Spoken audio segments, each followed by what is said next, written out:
Om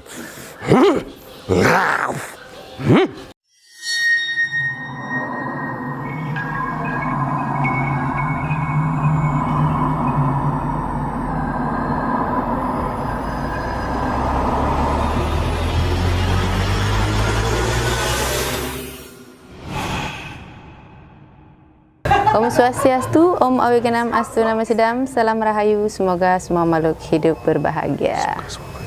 Baik pemirsa Jaya Pangus Channel dimanapun Anda berada, kali ini kami tim Jaya Pangus berada di kediaman Bapak Kadek Sudarma.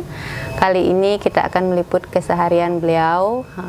Kebetulan kami juga pernah ada di satu angkatan Usada Bayu, tapi kini beliau memutuskan untuk ngiringang ide susunan, begitu. Sekarang saya mau bertanya kepada Bapak Kadek tentang kisah perjalanan beliau sampai memutuskan untuk ngiring seperti itu. Nah, Bapak Kadek, ini ada pertanyaan pertama nih, yang mempunyai 5 pertanyaan khusus buat Bapak Kadek. Nah, ini pertanyaan pertama, apa alasan Pak Kadek, Pak Jero memutuskan ngiringang ide susunan di tengah fenomena ngiring dalam tanda kutip yang sering kita ini dicap demen kaden seperti itu? Om Swastiastu, terima kasih tim Jaya Pangus Channel. Nah, dikit yang ingin bercerita sedikit tentang kenapa Tiang sampai berada di titik seperti ini, di titik ngayahin seperti ini. Awalnya juga Tiang tidak memungkiri, percaya tidak percaya, karena melihat berbagai fenomena juga di masyarakat, kesan orang ngiring itu sudah dijadikan tanda kutip yang negatif terkadang dengan orang. Tapi di sisi lain, di sini saya menjalani, itu tidak bisa Tiang pungkiri, dan itu Tiang tidak bisa lepas dari suatu tradisi memang yang sudah diwariskan oleh leluhur. Karena semakin Tiang merasa untuk menjauh dari kehidupan tradisi Bali, semakin terporak-poranda kehidupan Tiang di sini. Sehingga pada suatu ketika Tiang mengalami fenomena kehidupan yang memang luar biasa. Boleh orang lain mungkin bisa menceritakan itu hanyalah ilusi, itu alanya bagian daripada demen kaden. Iya, benar. Tapi di satu sisi lain Tiang sendiri merasakan bahwa ketika Tiang sudah dititah, dicatri untuk menjadi pengayah beliau, mau tidak mau Tiang harus jalani. Di satu sisi dengan Tiang mengiyakan dalam diri akan menjadi ayah beliau, abdi beliau, pengayah beliau, di situ Tiang merasakan adanya sedikit ketenangan. Ketenangan dalam artian walaupun secara ekonomi kita belum bisa tenang, namun secara pikiran, secara batin itulah ketenangan yang saya rasakan. Awalnya Tiang mengawali Ayahanda ini tepatnya di tahun 2017. Ketika itu tanpa Tiang sengaja, Tiang mendapatkan suatu ilham malamnya agar nangkil Tiang ke Purkawitan. Setelah di Purkawitan itu tanpa Tiang sadari, Tiang di sana mendapatkan sesuatu yang memang luar biasa dalam diri Tiang yang tidak pernah Tiang alami sebelum-sebelumnya. Karena Tiang pun sendiri awalnya tuh punya analisa juga tidak percaya yang dengan namanya ngayah atau ngiring. Tapi ketika Tiang dihadapkan dengan suatu dilema yang luar biasa dalam diri, dalam keluarga kecil Tiang khususnya, sehingga Tiang tanpa ada suruhan apapun, tanpa ada dorongan dari manapun, Tiang berangkat menuju Purkawitan di Tiang Pasak Kayu Selam yang berada di Songan. Nah, di sana tanpa Tiang sadari, Tiang mendapatkan suatu yang luar biasa dalam diri, dan Tiang di sana secara niscalanya ada suatu jawaban yang harus Tiang berikan. Ada pertanyaan juga yang diberikan ke dalam diri Tiang rasakan, yang dimana pertanyaan itu mengharuskan Tiang untuk menjalani suatu kehidupan yang tidak pernah Tiang akan bayang. Dan di sana pun Tiang bilang mengiyakan, karena di dalam hal ini Tiang harus menyelamatkan keluarga dari segala permasalahan hiruk pikuk terpecah belahnya keluarga besar. Tiang harus memberikan suatu jawaban. Tiang di sana Tiang menjadikan jawaban untuk mengiyakan menjadi pengayah beliau. Sehingga Tiang di sini pun kembali beremuk dengan keluarga, tiang bilang fenomena diri tiang bilang apa yang tiang alami, dan ini pun sudah sebelumnya sudah tiang diingatkan atau dipesankan oleh tiang punya sosok guru juga yang menuntun tiang harus menjalani kehidupan ini. Mau tidak mau semuanya itu tiang mengiyakan dalam diri, berusaha menerima bahwa inilah yang harus saya jalani. Memang susah awalnya saya untuk menerima, karena dulunya tiang memang orangnya tidak percaya dengan hal itu, yang namanya ngayang, ngiring dan lain sebagainya. Apa itu? Nah, tiang tidak percaya. Pada intinya di tahun 2017, tepatnya di bulan Oktober, tiang mengiyakan dan tiang langsung memproses diri, berbenah seketika, eling-eling diri. Nah, di sana tiang mendapatkan ketenangan. Pikiran tiang mulai bisa berpikir dengan jernih. Apa yang tiang rasakan derita sebelumnya mulai terkikis dengan keputusan tiang itu. Jadi setelah tiang menjalani masa-masa itu beberapa bulan ke depannya, tiang merasa fase-fase kehidupan tiang yang dulunya ada derita itu mulai terkikis. Walaupun tiang merasa masih ada beban di sana, di sini, di sana, di sini, tapi tiang merasakan kok sedikit demi sedikit bisa terlalui,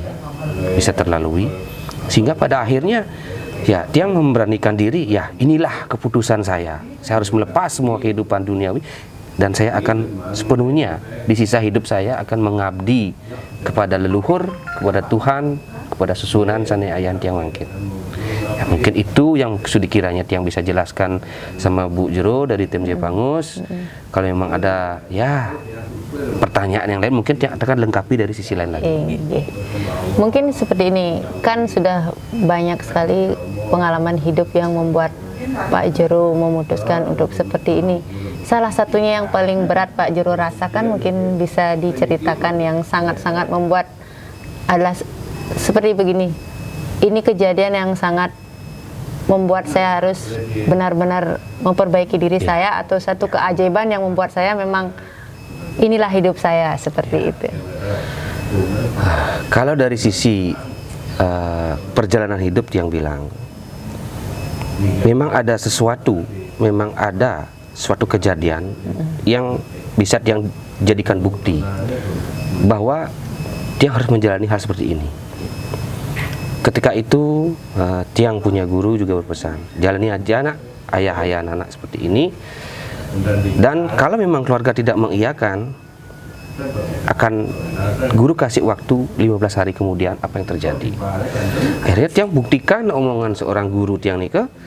Pas memang sebelum rentetan 17 hari itu ada kejadian memang yang membuat yang tersentak dan membuat yang percaya dan meyakini bahwa ini adalah suatu memang yang harus yang proses dalam diri. Saat itu tepatnya di Penampan Kuningan, kejadian rumah tiang nikah kemalingan di siang hari, tepatnya jam 1, tiang pergi ke pasar. Waktu itu ada perlengkapan rumah di rumah, motor tidak terkunci, TV, televisi ada. Tapi ketika rumah tiang dimasuki maling, satupun barang tiang tidak ada hilang, satupun tidak ada terponak-ponakan. Waktu itu ada sedikit uang memang yang di rumah tiang taruh. Malahan waktu uang itu tidak hilang, hanya dihamburkan.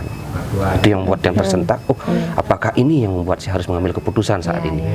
Sehingga saat itu tiang langsung bilang ke keluarga dan berembuk dengan keluarga, seperti ini kejadian saya harus bagaimana saat ini.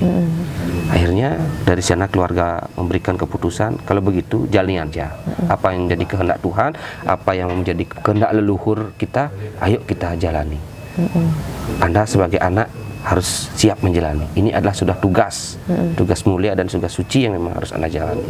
Di samping itu memang ada beberapa fenomena yang sebelumnya memang yang alami, terutama yang punya istri yang sempat mengalami gangguan jiwa yang luar biasa, sehingga sudah mengganti sampai kalau nggak salah 5 kali dokter jiwa yang sudah tiang cari, sehingga pada suatu ketika tiang ajak berobat ke dokter, ke rumah sakit, bukannya obat yang tiang dikasih, malah rujukan untuk membawa istri ke rumah sakit jiwa. Di sana tiang terkejut sekali, tersentak. Kenapa? Istri saya tidak sakit, istri saya tidak gila, kenapa harus dibawa ke rumah sakit jiwa? Itu menjadi pertanyaan dalam diri saya. Tapi ketika itu tiang ingat dengan janji saya, Karena setelah Tiang mengiyakan, Tiang masih ada, terus terang Tiang masih ada keraguan juga. Masih benar-benar ada keraguan. Antara 70-30, 70 Tiang sudah percaya, 30 ini masih misteri. Masih ragu. Apakah saya harus benar-benar bisa mempercayai itu tidak? Di saat seperti itu, ketika Tiang dikasih rujukan istri harus masuk ke rumah sakit jiwa, Tiang mau pekeling di Kemulan. Kalau memang ini jalan saya hanya ingin pembuktian sekali lagi. Sembuhkan istri saya, bebaskan istri saya dari obat jiwa. Akhirnya Tiang mau pekeling pejatian ring Kemulan, Astungkaro. Mungkin doa saya didengar karena saya memang harus sudah bertekad akan mengiyakan dan dari yang 70 itu menjadi 100%. Sehingga Tiang lihat besoknya istri ada perubahan. Frontalnya mulai menurun, gonjangan jiwanya mulai mereda. Sehingga Tiang buktikan beberapa hari kemudiannya istri bisa lepas dari obat, dan ya seperti yang Tiang jalani sekarang, istri Astungkaro.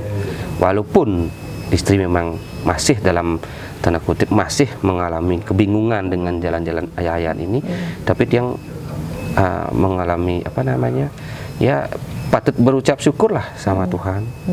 Keluarga saya dipersatukan, anak istri saya sehat, dan saya pun bisa tenang. Walaupun sekarang ini masih ada fase-fase yang harus Tiang jalani, mendapatkan hujatan orang, hinaan orang tentang kejadian Tiang ini, Tiang dianggap gila, saya singkirkan. Karena bagi saya, hidup saya adalah hidup saya. Saya tidak makan, bukan orang lain yang mengasihi. Gitu. Dan ada lagi satu keajaiban, kan ibu sudah divonis tidak bisa hamil. Iya, betul. Ya? Nah, inilah anugerah yang memang luar biasa Tiang bilang, karena waktu 10 tahun yang lalu ketika anak saya baru lahir yang anak Tiang yang keempat jadinya, karena yang kedua abortus, dia meninggal dalam kandung keguguran. Anak Tiang lahir di sana, dokter kandungan memvonis kalau istri Tiang sudah tidak akan mungkin bisa punya keturunan lagi. Nah, di satu sisi Tiang sudah mengikhlaskan, walaupun saya tidak punya anak cowok, tidak apalah. Yang penting sudah ada anak yang saya bisa didik. Bandingkan dengan orang lain yang tidak punya keturunan sama sekali, kemana-kemana dia harus membawa dak sine, pejatian, nunas ring ide susunan. Tapi Tiang sudah diberkahi 2 orang putri yang memang menjadi pijaan hidup saya, memang menjadi penyemangat hidup saya. Ya saya terima. Tapi di satu sisi lain mungkin Tuhan berkehendak lain. Mungkin yang Tiang ayah ini berkehendak lain. Mungkin beliau melihat dari sisi ketulusan dan janji Tiang memang harus menjalani.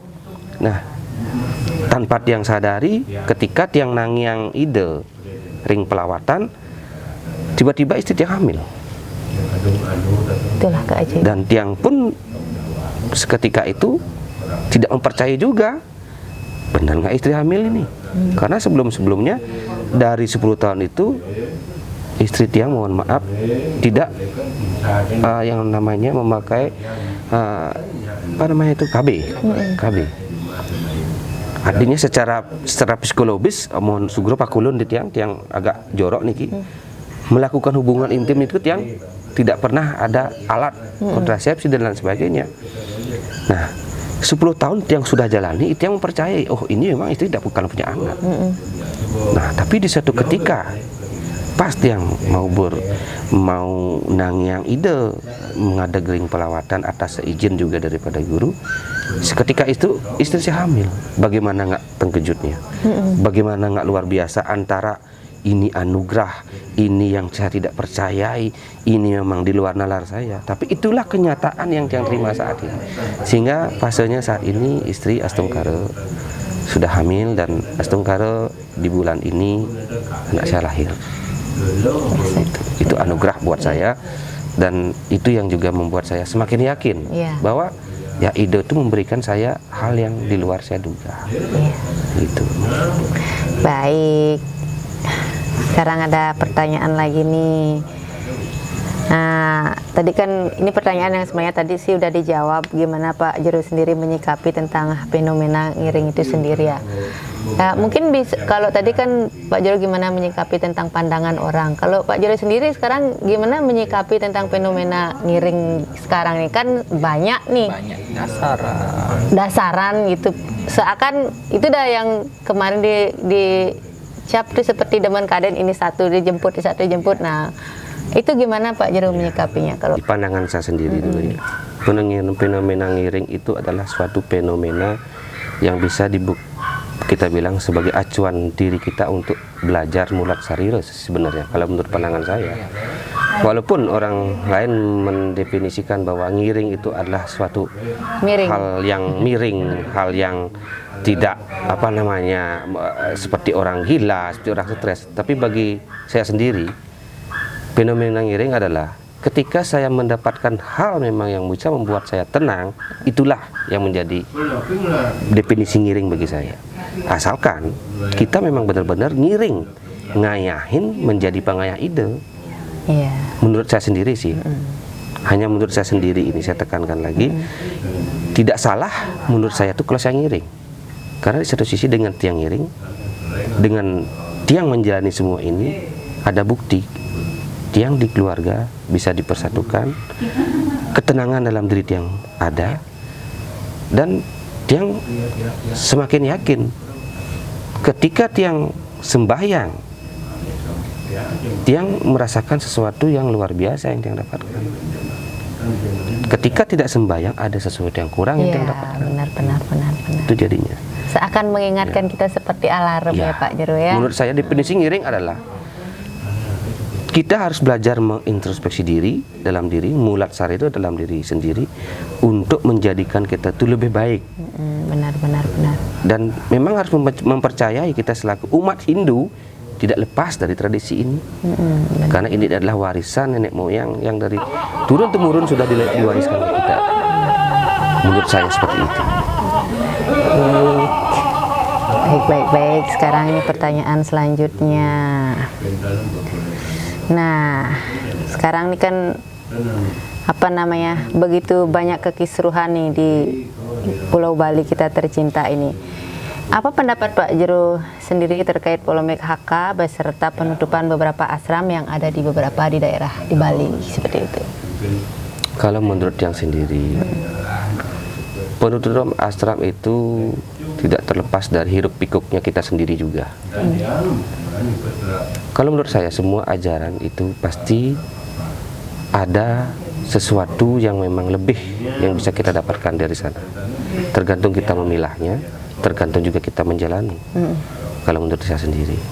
Nah, terlepas dari fenomena HK ini, menurut saya sendiri, pandangan yang sendiri, itu adalah suatu ajaran Tuhan juga yang tujuannya agar menuntun kita agar menjadi ulas asih, lebih lebih bisa mendekatkan diri dengan Tuhan, percaya dengan Tuhan, asalkan tanda kutip tidak dibawa ke hal yang memang keluar dari koridor Hindu.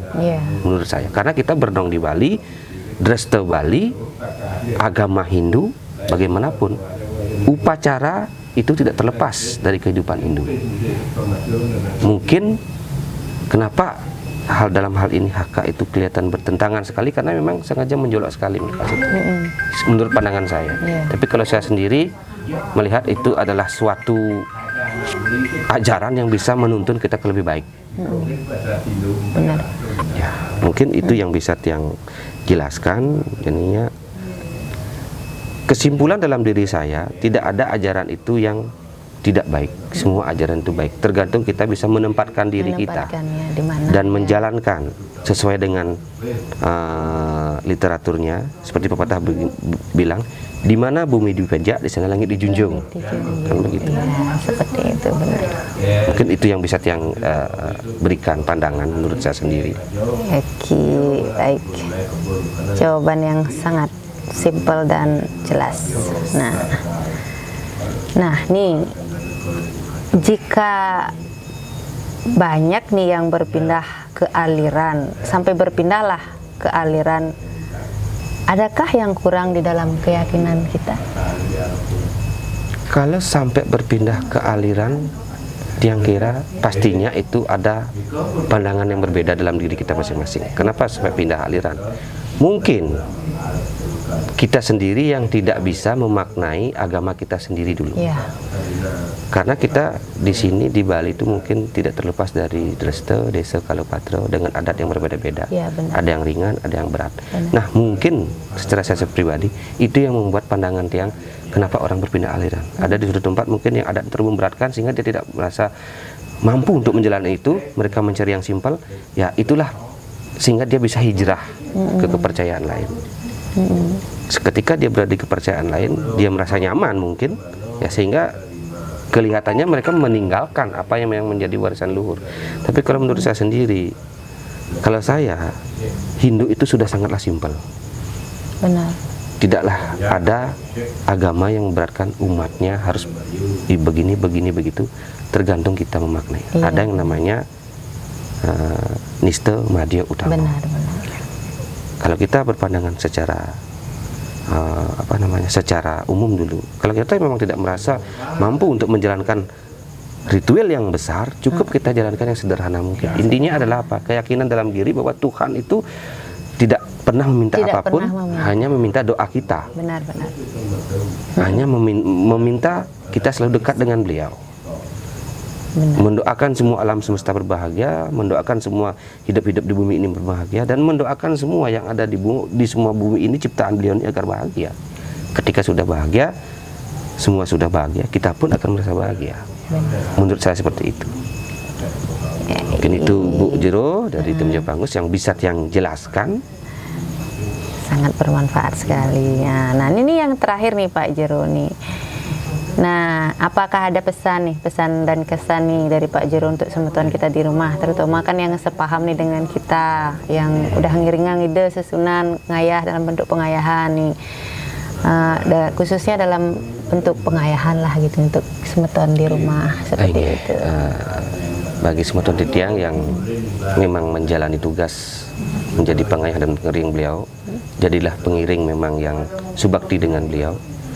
Jadilah memang pengayah yang memang cucut sareng beliau.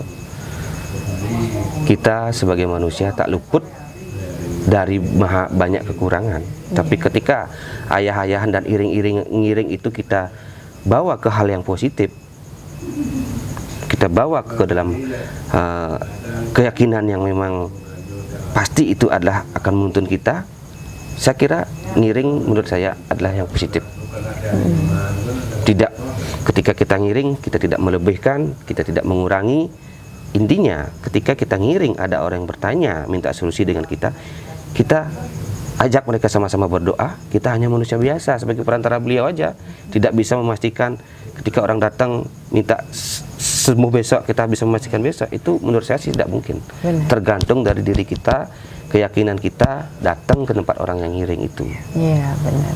Kalau kita sudah yakin, niscaya dengan tirta beliau itu pun kita akan merasa sembuh, merasa sehat. Iya, benar. Tapi ketika kita tidak percaya, masih ragu-ragu, dan apalagi tidak mau meyakini sedikit pun, seberapapun besarnya ayatnya kita berikan, itu tidak akan mungkin bisa merupakan jalan keluar untuk hidup kita. Iya.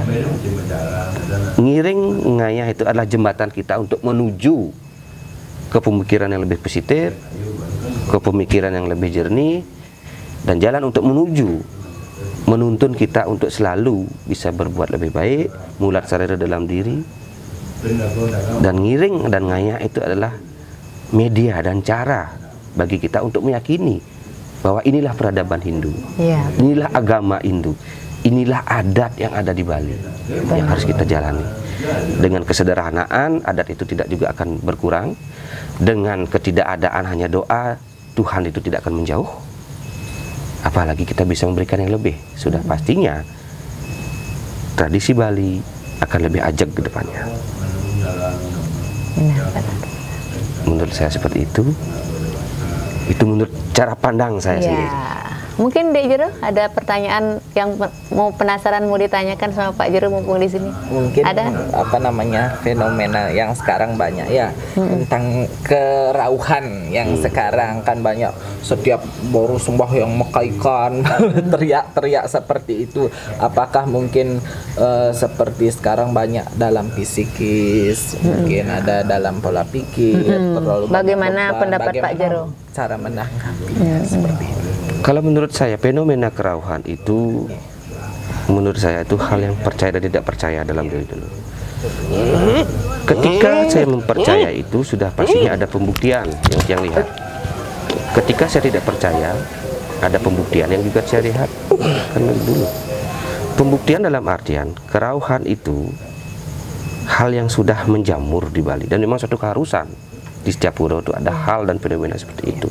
Tetapi kita sebagai umat Hindu khususnya harus bisa memilah juga dan melihat secara jeli apa dasar kerauhannya seperti itu. Kalau memang dasar kerauhannya tidak seperti etika Tuhan, etika susunan, itu sudah menurut saya sendiri, pandangan saya sendiri sudah dipastikan itu ya mungkin ini ada suatu kesalahan dalam psikologisnya. Benar. Tapi ketika kerauhan itu memang didasari dengan ya hal-hal yang sifatnya ada kaitannya dengan Tuhan, itu mungkin bisa secara analisa bisa tiang percayai.